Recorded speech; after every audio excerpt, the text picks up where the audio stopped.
Capes on the Couch podcast is for entertainment purposes only. Dr. Issues is a psychiatrist, but he is not your psychiatrist and does not have knowledge of your individual situation. For any personal mental health concerns, please consult your own healthcare providers. For medical emergencies, please call 911 or the designated number in your area immediately. Remember that you are not alone and help is out there.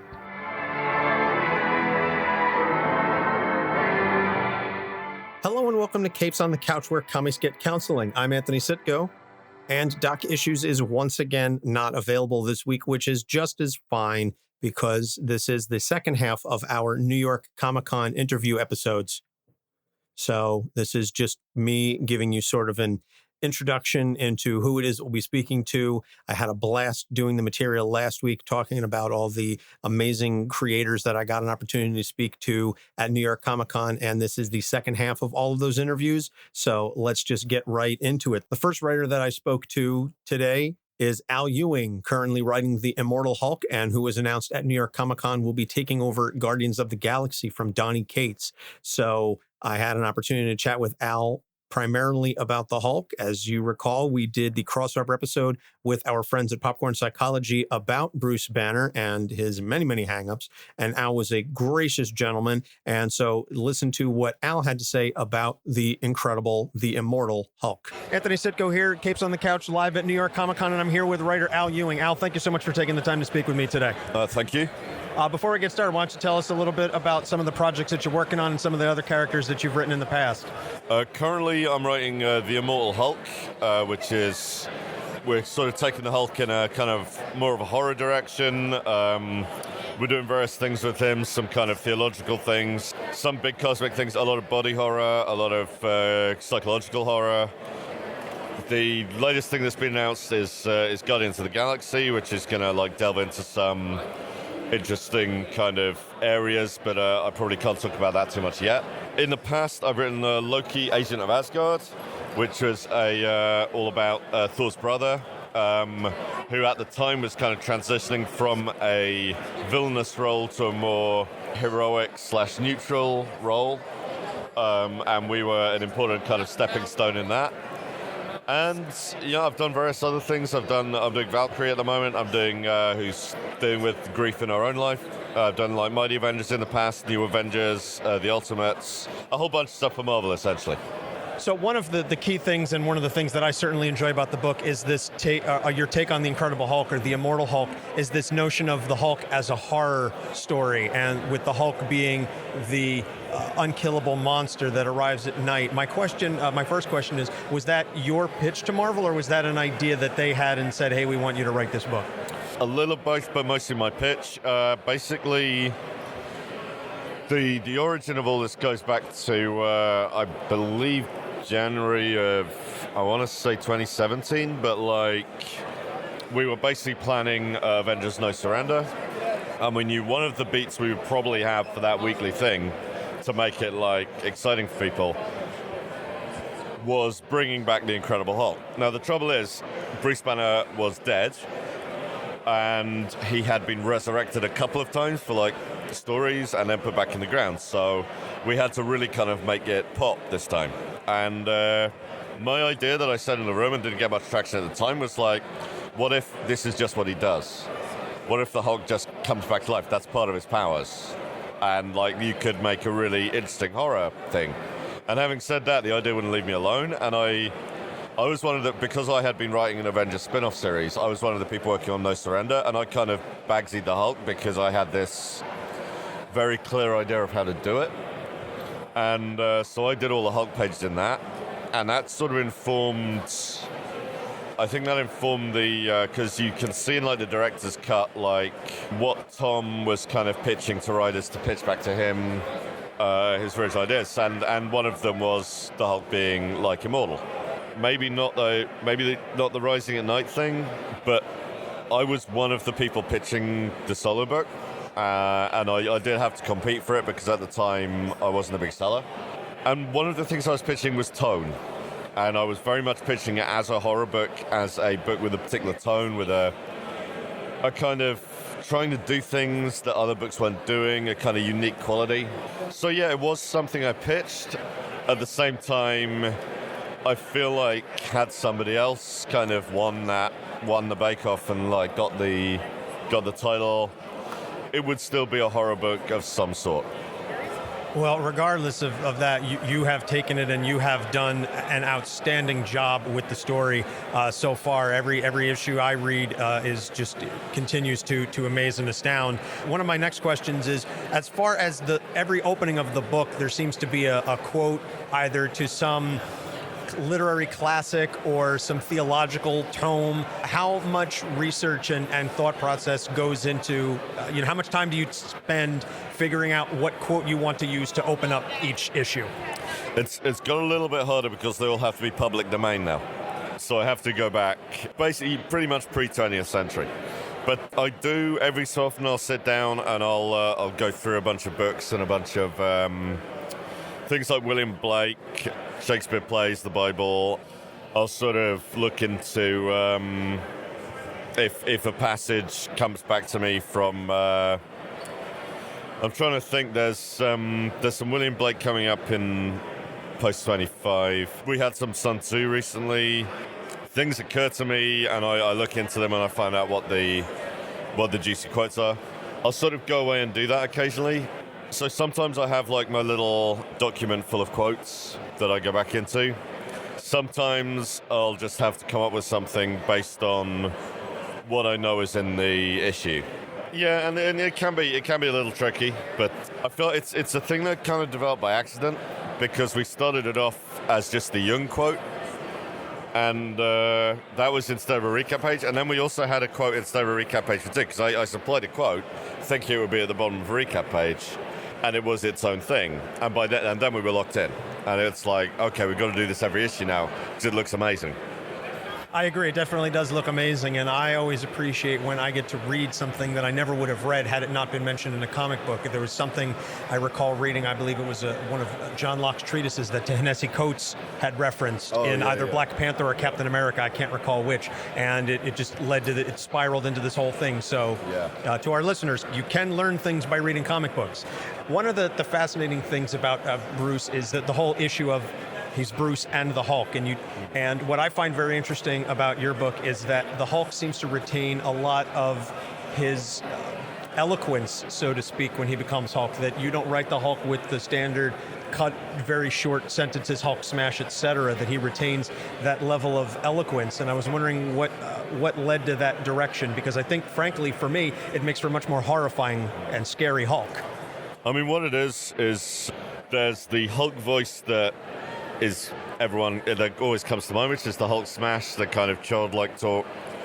But there's the other Hulk voice, which is from the original 60s, where he was more eloquent. He spoke like a palooka, like a kind of. There was almost a classist element of it in that he sort of spoke like someone who, like Jack Kirby might have known, or like he's got this kind of like almost 30s gangster tone. And this came up a lot in the kind of the Peter David era, when the Hulk was the Grey Hulk, Joe Fixer, where he was much smarter and more eloquent. More recently in the Greg Pak run with the Green Skull personality from Planet Hulk, again there's a kind of more gruff than Banner, more kind of terse, but still complete sentences, a different personality. So really I'm standing on the shoulders of giants with that one, in that I always prefer the more eloquent version of the Hulk. But I have come around to the Hulk speak as like the voice of a child, a hurt child. So we do have Hulk speak. One thing I've been doing is we have more than one Hulk. Bruce Banner, for me, is a system of personalities, a system of alters. To try and use the terminology of those with dissociative identity disorder, he is a multiple, he's a system. And you have Bruce and three other personalities that are working together in a kind of equilibrium of sorts. And each of them has their role, and each of them has their purpose, and each of them comes out to deal with different situations. That's gone down very well with readers who know people with DID or themselves have DID, and so that's very gratifying.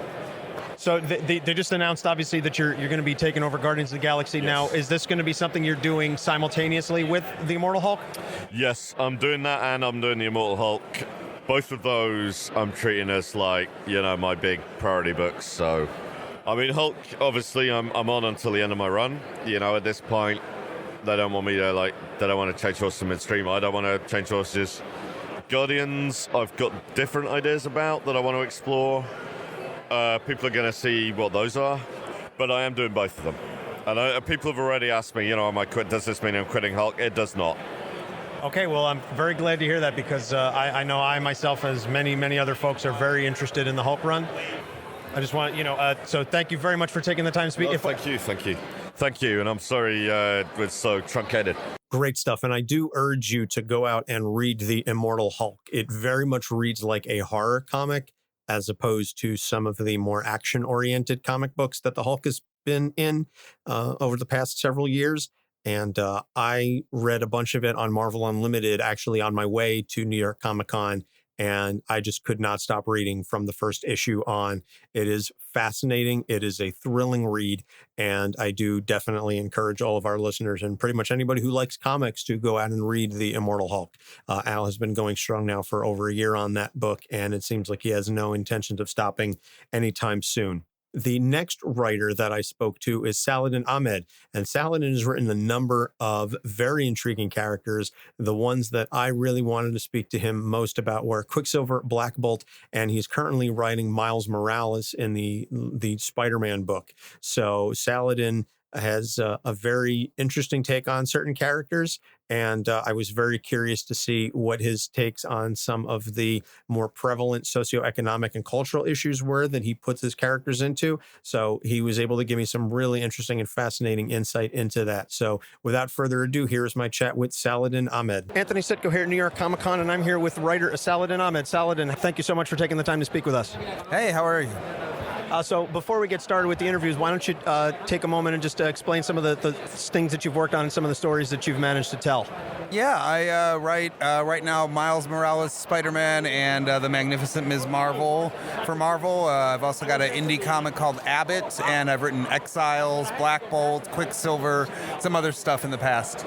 So the first character that I want to ask you about is Quicksilver. Quicksilver to me is always an intriguing character because I find that his speed and his mentality are very much correlated, and I very much appreciate when writers focus on that. What to me is your favorite aspect of Quicksilver's personality? I think he's a character that gets mischaracterized a lot as a jerk or really arrogant, and I think that he has, for lack of a better word, I think it's an anxiety that drives him. I think that ties in for me into his super speed. And, in the recent Quicksilver miniseries I did, one of the things he learns to do is to meditate, because I really believe in kind of slowing down as a part of mental health, and he kind of has to learn that lesson himself. So I think he's a really interesting character mentally.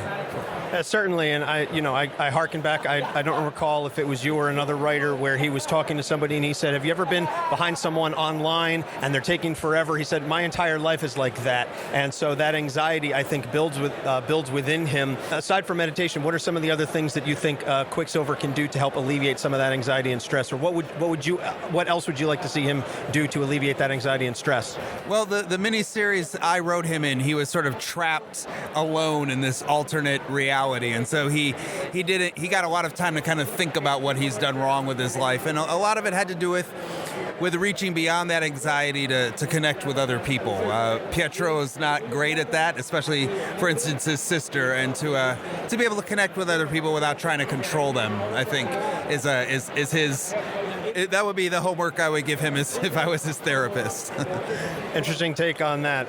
Next, we'll move on to Black Bolt. Now, your Black Bolt run starts off with Black Bolt in prison, and I think that's very timely, and it's very interesting to see such a powerful character imprisoned, and I feel that that's a trope that's used a lot in comics, and you sort of took the opportunity to speak about some greater socio-political and socioeconomic issues with that. What were some of the things that you really tried to accentuate in that run?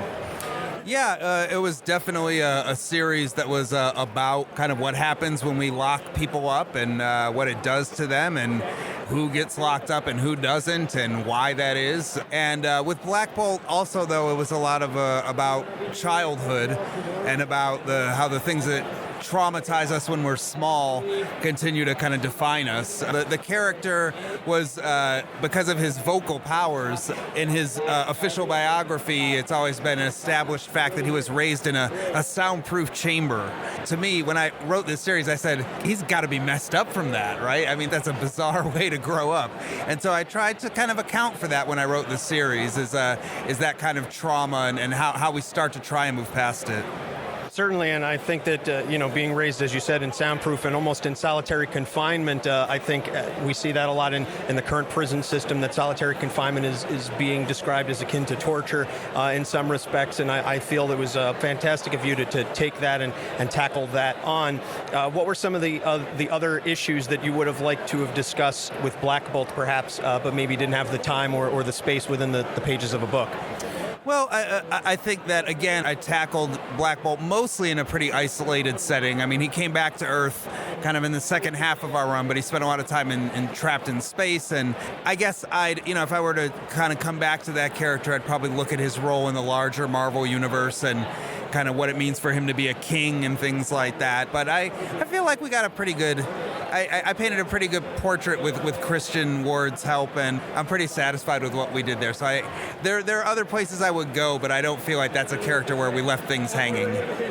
All right, last I want to talk about Miles Morales. Obviously, he's very high profile now with Into the Spider-Verse, and since his creation, he's been very high profile. What are some of the things that you really want to use Miles Morales to say within the greater comics universe?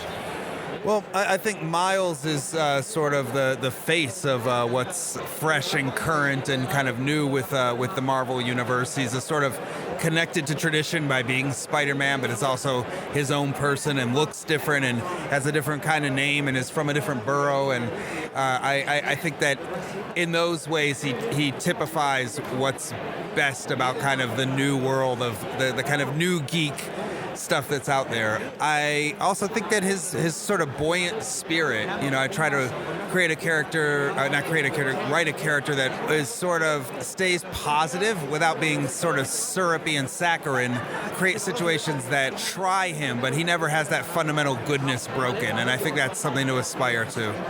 Absolutely, and I think that's incumbent on many of the characters that have carried the Spider mantle. Miles carries the legacy of Spider-Man, and obviously that's a very positive character, but he comes at it very differently than Peter, and he's gone through a lot of struggles. What are some of the things that you think Miles uses to maintain that positivity and that attitude, and yet still differentiate himself from Peter?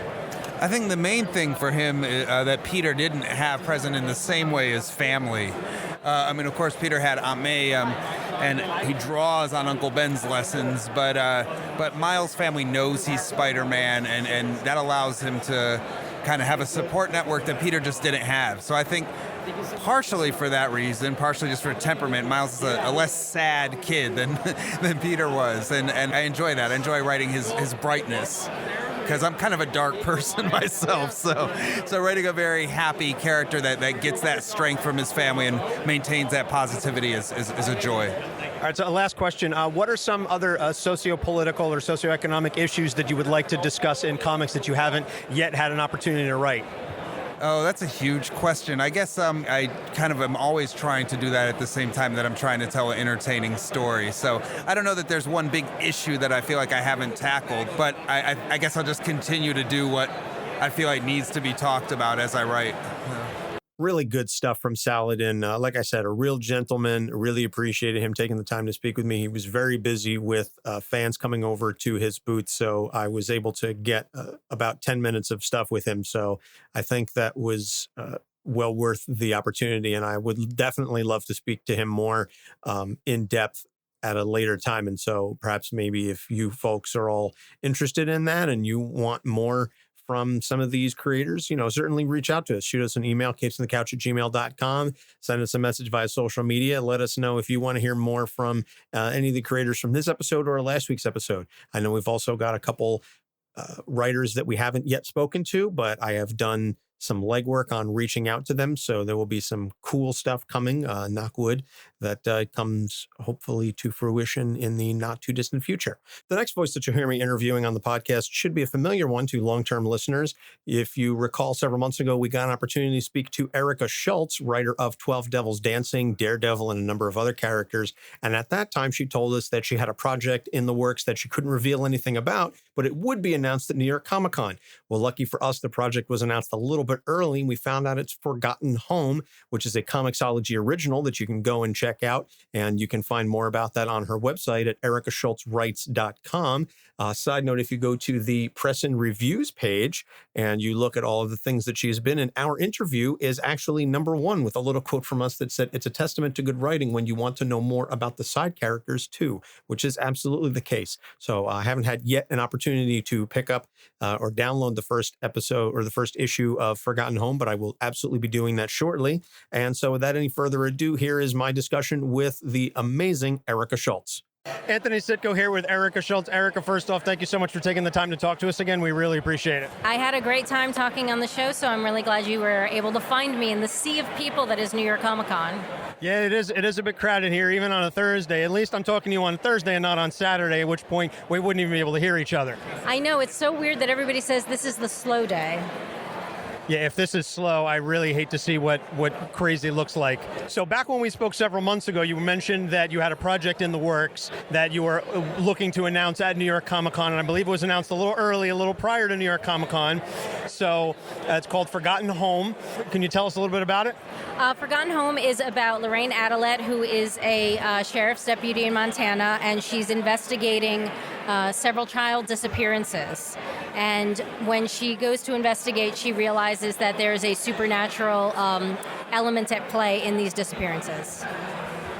Fascinating. So what was the genesis for this one? The last time we spoke about 12 Devils Dancing, and we spoke about, how you would come up with this one, started as a television show and sort of morphed into a comic book and so on and so forth. Was this one always intended to be a comic book, or did this one start out as something else? This was always intended to be a comic. There's a lot of magic in it and a lot of elements that would, if I tried to do it as a television show, would be very CGI heavy. So comics make it a little bit easier. And I know whenever a writer says that, an artist wants to punch them. But I was very fortunate to find Marika Cresta, who's an Italian artist who is incredibly talented and really wonderful. And Matt Emmons is working on the colors, and they've done a phenomenal job of bringing the story to life. Excellent, excellent. So what was, I guess, the genesis for this particular story? What made you say, these are the characters that I want to write about?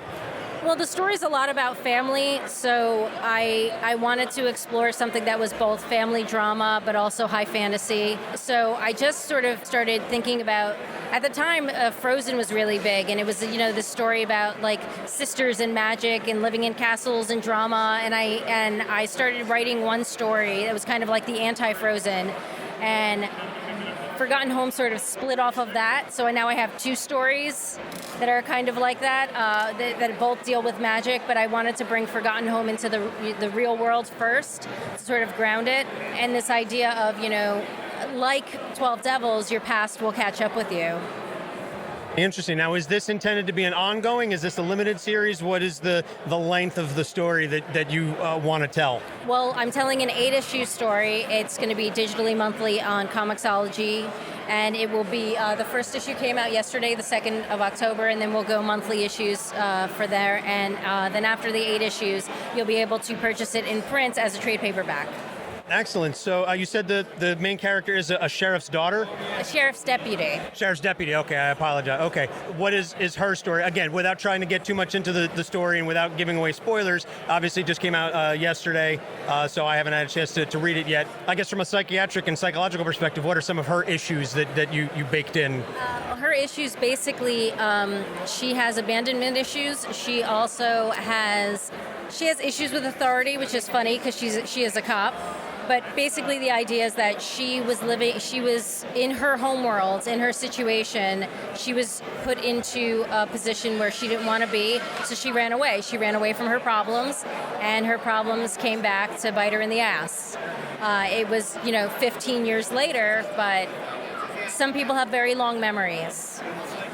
Indeed, they do. Now, when we spoke about 12 Devils, obviously because that was a television show, you had essentially a show Bible and you had a lengthy amount of information on backstory on these characters. How much backstory did you write on these characters, or how much backstory did you conceive of for these characters prior to actually putting words to the page?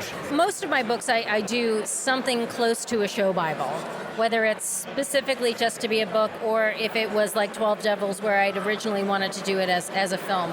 Simply because I want to know, I want these characters to feel real, to feel like real human beings, so I need to make them like real human beings. So I need to know what their favorite color is and, what they want to eat for dinner, and if they're at a diner at 3 o'clock in the morning, are they going to get steak and eggs or are they going to get oatmeal? Like, these are the things that I need to know just so I can feel like they're real. And then if it becomes a TV show, then that's a little anecdote that you can throw in. So I know one of the things that a lot of writers say is that they write what they know, or they write things that are close to home. How much of Erica Schultz is in this character or in some of these characters that you've written? It's funny because pretty much every book that I write, everybody says there's a daddy issue in it. In this one, there's a mommy issue. So there's a lot of family drama, a lot of dysfunctionality. My mom's gonna kill me, but I mean, like, that's pretty close to home. There's a lot of dysfunctionality. There's a lot of this idea of you can love your family as much as you want, and you can try and change them, but they're not gonna change. And that's kind of the situation that Lorraine was in, and she just sort of said, all right, well, if I'm not gonna change you, then I'm just gonna go. Not realizing that in and of itself has consequences.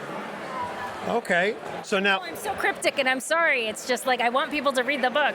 no, obviously, and certainly we don't want to give away spoilers. We want our listeners to go out and buy the book as well. Comixology original, buy it. We will do all the plugs, and we will promote it heavily on social media as much as we can. Now, have you finished writing it? Because I know you said it was an eight issue story. Have you completed it? I'm finishing up the script for issue number 6 right now. I know exactly how it ends. So I know where all the major points are. It's just a matter of getting them all down on paper. Since I just started teaching at the Kubert School, I have other things that have been taking up my time now. So I can't just write constantly. So I'm like, grading papers and things like that now. So. What are you teaching at the Kubert School? I teach the second year's story adaptation, and the third year's I teach writing and illustrative drawing. Interesting, very interesting. How'd you get that gig? Fernando Ruiz, who I worked with on a Betty Page backup story, is also an instructor as well as a phenomenal artist. And Fernando brought me in to talk at the Kubert School earlier last year. And then after that, it was, hey, you should really come by and teach a class. And I thought, oh, yeah, maybe. And now I'm teaching 2 days a week. So it just kind of snowballed. So what is I guess, as much as this is brand new and it's hot off the presses, issue 1, and we're waiting for the other 7, what is the next story? You said that there was a story sort of that spun, or that Forgotten Home spun off of. Is that the next project that you're going to work on, or do you have something else in the works? Not necessarily. The artist that I want to work on with that other story is, fortunately and unfortunately, not available for a while. I have a couple of other things that I'm pitching around. I have some things that I've pitched to publishers as well as things that I'm looking to do myself. So again, I'm so horribly cryptic, and I apologize so much, but it's like I have a lot of different things in different genres that I'm working with. This is going to be the first real, urban fantasy that I've done, and I'm really excited about this book. And it's very different from a lot of the other work that I've done. So I kind of have a lot riding on it personally, but I think people will enjoy the book, and I think that we've created a realistic world for them to sort of live in and dig into. Well, there's nothing wrong with having a lot of irons in the fire, as long as you don't get burned, right? That's the key thing. That is the key thing, and I'm hoping not to get burned. So. Well, we eagerly, like I said, I'm very much looking forward to picking up Forgotten Home issue 1, and I'll be very curious to see where the rest of it goes. And obviously, as a friend of the show, we'll always promote anything that you work on, and looking forward to the rest of it. And just to close that again, for our listeners, where can they find you on social media and on the internet? Erica Schultz 42 is on Twitter, and Erica Schultz Writes on Instagram, and ericaschultzwrites.com is my website. Well, thank you so much, Erica. We appreciate you taking the time once again to speak with us. It's a pleasure as always. And maybe next year at next year's Comic-Con, you'll have another new project that you can tell us all about. Hopefully, fingers crossed. Thank you so much. A pleasure as always, and I'm sure maybe at New York Comic-Con 2020 we will have a discussion about Forgotten Home in its totality and whatever her next project is. But it's good to know that we have a friend of the show who's willing to come and talk with us on the regular. The next interview, the next to last interview that I have is a fantastic writer. He's very multifaceted and always incorporates a lot of very interesting backstory into his characters and has a lot of fun. I'm talking about Robbie Thompson. Meet the Skrulls was a very engaging read, as well as his run on Silk, who is a fascinating character. I admit when I first read about who Silk was and the whole notion of, oh, by the way, the spider that bit Spider-Man, it bit someone else too, that they were going to attempt to shoehorn this character in after all these years, that somehow she's existed simultaneously in the Marvel Universe. But the way it was done was so engaging and so engrossing that you can't help but fall in love with Silk. And she's just such a fun character.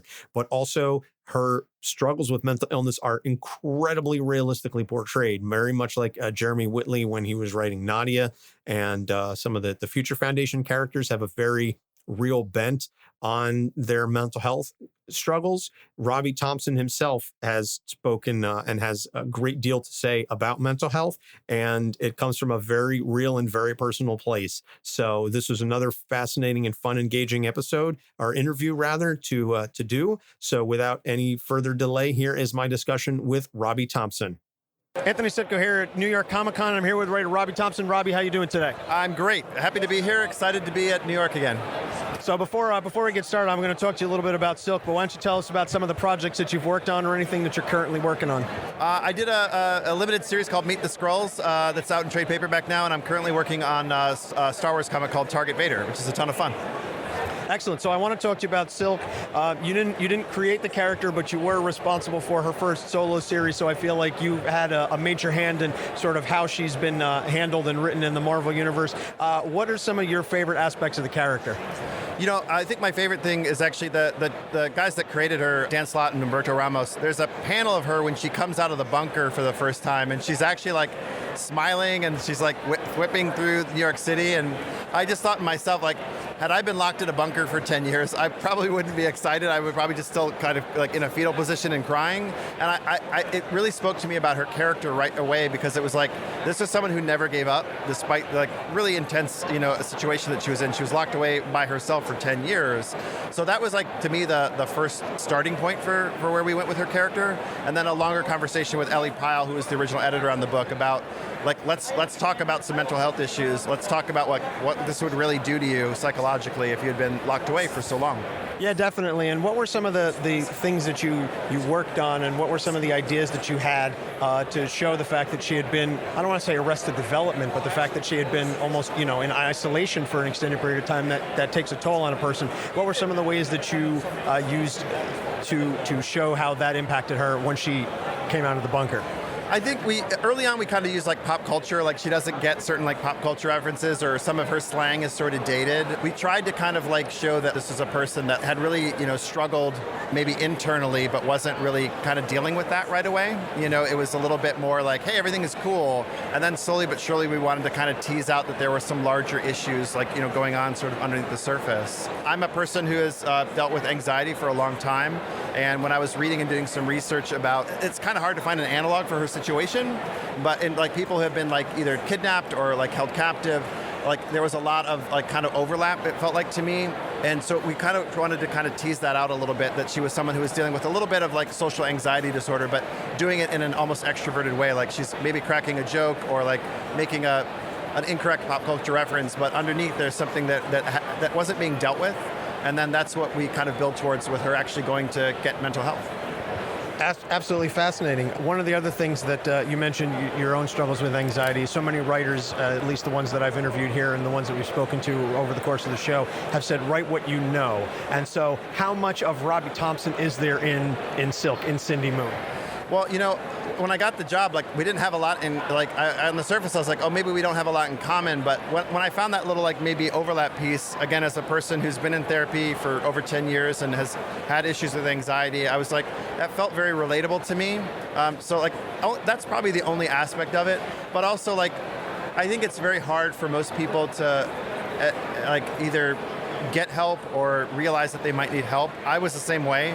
I, for years, wasn't dealing with it, and I was kind of avoiding therapy, and it took a while for me to kind of get there. But once I got there, my life drastically improved. My mental health, my physical health, my personal, like, everything was much better. And we really wanted to depict that. We wanted to kind of use that as an example of, like, what Cindy was going through, and, like, she gets help eventually, but it's hard. My dad was a therapist, and there's a scene early on when she goes to therapy, but she doesn't say anything for the first session. And it was inspired by a conversation I had with my dad where he said that that was something that would sometimes happen, but people would end up the session and they would book another session. So you knew that, like, they had something to say, but they weren't ready yet.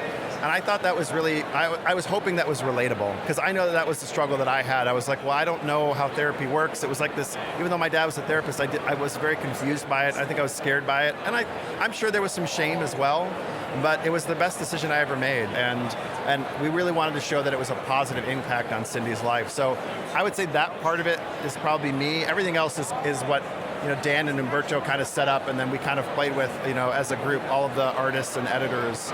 But that part is definitely, like, inspired by my life. Well, as someone who's, as I said, who's been working on this show for quite some time, one of the reasons that we started the show was to destigmatize the discussions around mental health. And I found that there are a number of characters and creators that we've spoken to. We talked to Jeremy Whitley and his discussions about Nadia Van Dyne and her going to therapy for a lot of her issues that she has been dealing with. So it is incredibly refreshing to hear a creator speak so honestly and frankly about so many of the things that we're trying to break down in terms of the barriers to health, and you talking so fantastically about therapy and how much it has helped you. It does my heart good to know that it's helping a lot of other people.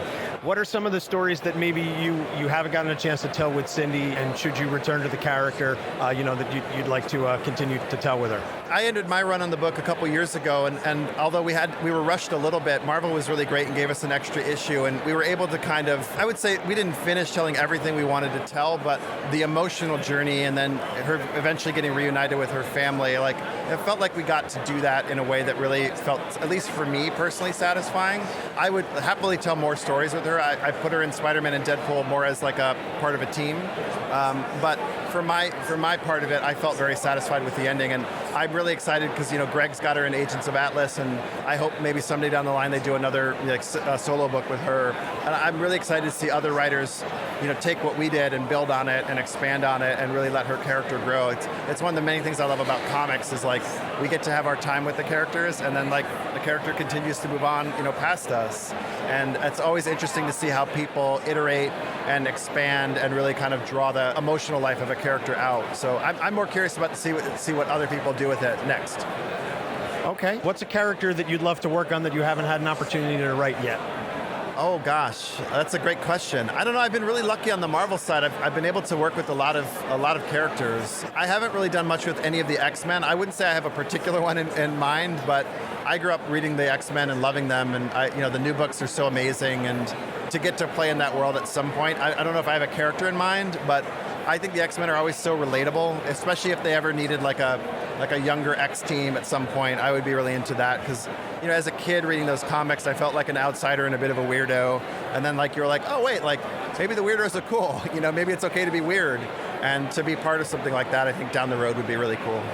What sort of stories then would you want to tell with, you know, say you were given a young team, you know, like an X Factor or something along those lines? What sort of stories would you want to tell as a writer? Every generation says this, but teenagers are in such a unique spot in this current era. There's so much information coming at them, but like all kids, they're inexperienced. So there's this this feeling that you have this knowledge when you're that age, like you know everything, but you don't.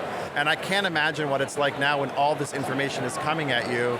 But also, like, kids today they're wired differently than you and I, you know, and just to be able to explore that from their point of view, I think would be really interesting. And to see, like, in some ways, I think, like, you see it now with these climate marches and all these kids, like, I think they have a better vision for the future sometimes than my generation does. And so to be able to kind of live in that world and see what makes those characters tick, I think would be a lot of fun. Excellent. Well, Robbie, thank you so much for your time. We really appreciate you taking the time to speak with us, and looking forward to reading more of your work as it continues. Hey, thanks so much for asking, and thanks so much for doing what you're doing. I think, destigmatizing, issues around mental health, like, it's okay to get help. It's okay to not be okay. And again, if I can be an example to somebody, then if your listeners are worried about it or not sure about it, like, getting help is the best thing that ever happened to me. I'm still in therapy. It's a good thing for your life, but it's also a good thing for moving forward with your life as well. Thank you so much. We appreciate it. Great stuff as always. And like I said, always looking forward to whatever it is that he reads, because it's going to be entertaining, it's going to be fun, and it's going to really humanize the characters. And I think from a reader's perspective, that I always enjoy reading characters that have that human bent to them, because it makes them that much more engaging and that much more relatable.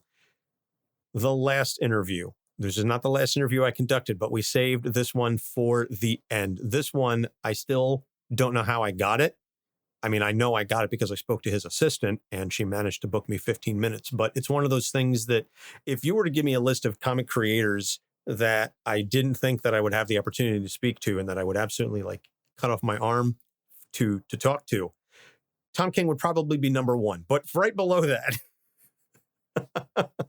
right after Tom King, because Doc and I, we both love literally everything he's written. But right below that, CHRIS CLAREMONT is a legend in the comics industry. A 15-year run on X-Men in which he created dozens of incredibly well-rounded and fantastic and engaging characters, but created some of the most iconic stories of all time in comics. God Loves, Man Kills, the Phoenix Saga, the list goes on and on of the characters that CHRIS CLAREMONT has written and the stories that he has created. What I will say is that sitting down and speaking to the legend was a very intimidating thing for me personally. But this interview in particular turned out to go in a way that I did not anticipate it going. And very much like with the Gail Simone interview last week, it's a little scary sometimes to meet your legends. Gail Simone was warm and wonderful and engaging and put me at ease right away. CHRIS CLAREMONT, very polite gentleman, but he has very particular ideas about the characters that he's written and where he thinks they should be versus how some folks have written them. And so what I will say is that much like the Gail Simone interview, the full, unedited, uncensored interview will be available for our patrons at patreon.com/capesonthecouch. If you've subscribed for as little as $1 a month, you can unlock this and countless other you can unlock the full Gail Simone interview from last week, and you can unlock additional content for $3 a month. And you can unlock early access for $3 a month. You can unlock additional uncensored versions of some of these skits in our shows for $5 a month. And so that is our thank you to our patrons who have done an amazing job of supporting us for the last year plus on the show. So we're going to give you a little teaser, but if you are a patron, you will hear the full uncensored and unedited version of my interview with CHRIS CLAREMONT right now. Anthony Sitko here, Capes on the Couch, live at New York Comic Con, and I'm here with the man, the myth, the legend himself, CHRIS CLAREMONT. Chris, thank you so much for taking the time to speak with me. My pleasure. So, Chris, you have worked on and written X-Men comics for decades, and as well as many, many other characters in Marvel. But I think it's safe to say you are most clearly identified with the X-Men and the mutant characters. I shan't argue with that. So basically, I just have a couple of questions about some of the characters that you've either created or some of the characters that you've written, and I just want to get your thoughts on how you perceived some of the issues that they have come up with and dealt with over the years. Okay. So the first one we're going to start off with is Scott Summers' Cyclops. I guess he's been considered born to lead, and that can sometimes lead to paralysis by analysis because he has all of this pressure foisted upon him to be the leader of the X-Men, and he always wants to do what's right for the team and for mutant kind, and that can lead to some issues. I guess what are some of your thoughts on how he's been able to handle that over the years? he's done it extremely badly. One has to understand about Scott is the defining elements of his life were he was orphaned violently, basically being blown out of a plane. He landed protecting his brother Alex, but in the process suffered, at this point, what seems to be irreversible brain damage, which is what left him with an uncontrollable eye beams. And the rest of his life has been a struggle to rebuild a sense of perspective and find his proper place in the scheme of things. The Scott Summers I wrote, especially the 12 years that he was part of the X-Men before X Factor came along, was him basically growing up, learning and choosing what mattered to him, what was right to him, what was the proper course of his life. That's why, for me as a writer, the wedding to Madeline Pryor was such a primal, necessary event. Engaging stuff, as always, from the master. I had never been put on the defensive interviewing someone like that before, but it happened, and I think I was able to roll with it as well as I could, because I didn't see that coming, and I'm not sure that he did either. But as he said, he was in a bit of a mood, so I asked him a question. He gave me an honest answer. Can't take anything away from him for that. So that's going to do it. Now, apologies last week. I know I said Doc was going to be on this episode, and unfortunately he got caught up with work. He will be on for our next episode, which will be Roy Harper. I also said that I would definitely have a date and time for our live recording of our episode at Rogue Comics. Unfortunately, I've still been playing phone tag with the owner, and I do not have a date and time yet. We are currently aiming for November 13th. So pencil it in your calendars. I'll say that. Pencil in your calendars for the evening of November 13th. And come hell or high water, by the Roy Harper episode, I will formally lock down when and where we are recording this episode. Well, I know where. I will lock down exactly when we are recording it. We are shooting for around 6:30 on November 13th at Rogue Comics in Cranford, New Jersey. It's just been a thing. I've been busy. My son was sick. I'm feeling better, as you can hear, as opposed to last week. Thankfully, I've gotten over the cold. But as it stands, Doc is not here. He really, really wishes he could be here. He missed doing the Tough Mudder with me this past weekend, which I'm still recovering from. He missed the other big event that I have, that I will be announcing here. We just got done. In fact, as of right now, I just got done recording it maybe about half an hour ago. A mega crossover event with 4 other podcasts. Freudian Sips, Popcorn Psychology, our good friends over there, Pop Psych 101, and formerly Project Guardians, now Guardians MH.